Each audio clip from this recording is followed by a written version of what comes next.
Cutting inside is one of the most dangerous skills that any winger can have, and the top players make the most of it. If you cut inside the defender and drive towards the penalty area, you can open up space, and it allows many wingers to be at the very top of the goal scoring charts. When you receive the ball in those wide areas, it allows the winger to attack space on the inside of the pitch. And when you have that space on the inside of the pitch, you then have the opportunity to dribble towards the penalty area and the goal. And for a wide player, this gives a much better opportunity to score more goals, giving you the chance to get more shots on target and add to that goal scoring tally.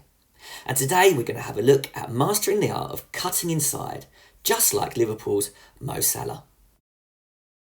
And Mo Salah is a fantastic example of this, scoring 141 goals in 236 Premier League appearances.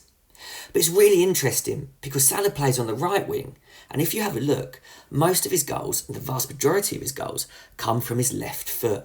So even though he plays on the right wing, he's able to make use of that left foot in really dangerous areas. And Salah starts on that wide right position and makes runs with and without the ball towards the goal, creating opportunities for himself and for his teammates. He opens up more options on the inside of the pitch by doing this, and he can do this by cutting inside, passing and creating goal scoring opportunities, or cutting inside and taking on the defender to get a shot away. And there's not many better players out there than Salah at this, and it's a hugely effective way of attacking from these wide areas. If you're a wide player, you want to give defenders headaches, and you want to be making them run back to their own goal as you're driving past them. So we're going to take a look at some steps that you can take to master cutting inside. And a really important thing is how you receive the ball, and this can sometimes be overlooked. We can look at players developing their skill and dropping a shoulder and beating a defender, but your positioning and how you receive the ball is key. So start wide to create space between you and the fullback. You want to try and receive the ball with time and space, ideally in a position where you can get the ball to feet and then go and face the defender. And if you have an open body position where you can see your teammate passing the ball and the defender, then you can have a much better opportunity to receive more effectively. You'll then make a better decision as to what you're going to do next. When you do receive it, it's likely the defender's going to be putting you under pressure quickly. But being in this open position allows you to protect the ball, allowing you to get your body in the way if they do press hard straight away. But when that ball does come to you, you want to make sure that you keep it at your feet. As we just saw, there's a chance the defender's going to press you hard and try and get tight straight away. Too heavy of a touch encourages that fullback to get tight and potentially make a tackle. What you want to do is keep it close to your feet so you can keep your options open. The defender's less likely to press if they know you have the ball under control. They might drop off slightly. So what they want to make sure is that if you have the ball under control, that they protect the space behind them. They don't want to just rush out because they know you've got good control of the ball. So they might drop off a little bit, which gives you as the winger the chance to approach them with the ball under control, which is a huge benefit to your game. If the defender does see this and drop deep to protect that space, you have an opportunity as that wide player. More space opens up on the inside of the pitch because of this. This gives you that chance to cut inside and drive towards the penalty area. But there does become a problem. If you see the defender just drop off and you just make a steady run diagonal towards the middle of the pitch, then it's going to be easy for the defender to predict. The centre-back will potentially see what's going to happen and step out and put you under pressure. So what you need to do is engage the fullback even if they have dropped off. Close control with the ball at the feet will allow you to get close towards the fullback and dribble towards them. They may backpedal towards the penalty area, but it allows you to get closer to that danger zone where you can then maybe cut inside. This dribbling with close control will force the defender back to their penalty area, and this is a position where they don't want to be making tackles. They don't know what to do. Do they press you or do they drop off? If they drop off, it's likely that the rest of their defence will need to drop deeper themselves. They need to also protect that space in behind them. So this gives you as the winger a chance to drive at the goal, drive at the penalty area and cut inside towards goal. But the best wingers know when to do this, and it's something that Anthony at Man United is criticised for. He doesn't always know when the best time is to take the fullback on. So if the fullback is behind you and you're facing away from goal, make sure that you're aware that sometimes you may need to recycle the ball. And a lot of your decision making comes down to being able to see what's ahead of you.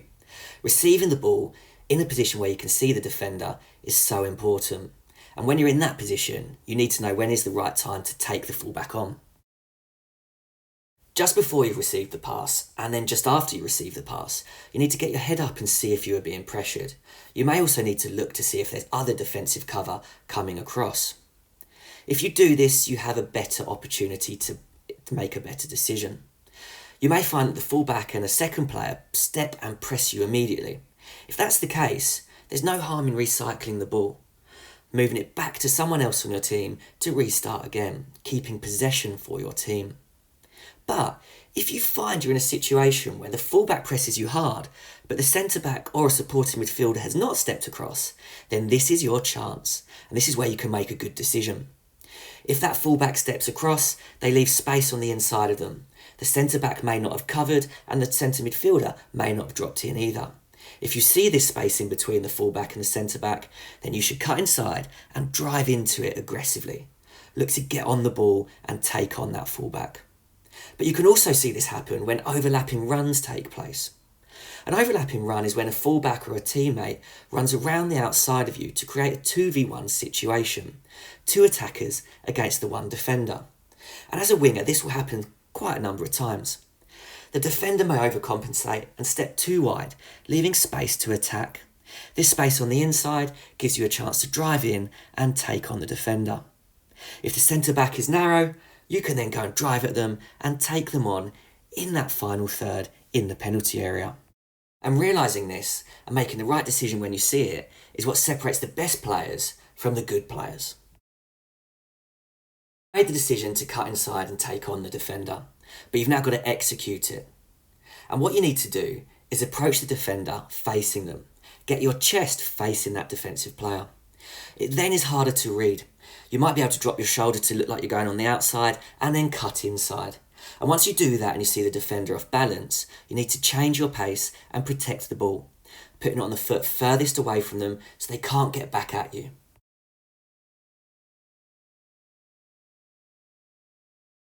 But what you must learn is that you can't always cut inside, and that's what United have found with Anthony. He's so one-footed that he always cuts inside, and this is where he's become predictable. Defenders are able to read his next step.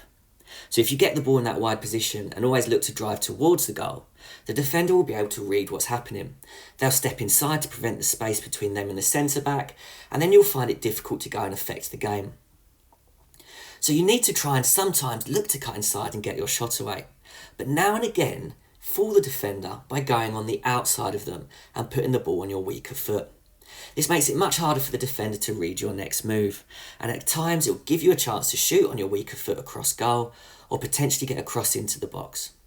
But top inverted wingers have mastered the art of cutting inside. They're not predictable and they can use it to bring more goals and assists to their game. So can you add that and become a much more productive attacking player?